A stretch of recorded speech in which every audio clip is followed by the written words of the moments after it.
আজ ছিল 1 জানুয়ারি, তো সকলকে বলি হ্যাপি নিউ ইয়ার। তো আমি সকাল সকাল ঘুম থেকে উঠে বাসি কাজ করে নিয়েছিলাম। তো রোজই সকালে গরম জলে লেবু আর মধু দিয়ে খাই, তো বেশ ভালোই লাগে খেতে। তো লেবু আর মধু দিয়ে খেয়ে নিলাম। তারপরে যে সবজিগুলো সব কেটে রাখছিলাম, রোজই সবজি কেটে রাখি, তাহলে রান্না করতে টপটপ হয়ে যায়।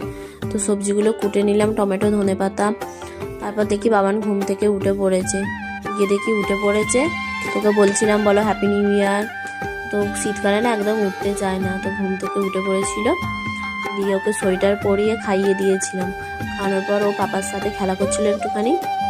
পাপা কাজে চলে যায়, তবে আমি ছাদে জামা কাপড়গুলো সব শুকাতে দিতে যাই।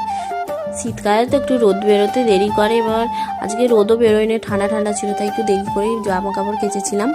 জামা কাপড়গুলো কেচে নিচে এসে দেখি যে ঘরের এই অবস্থা।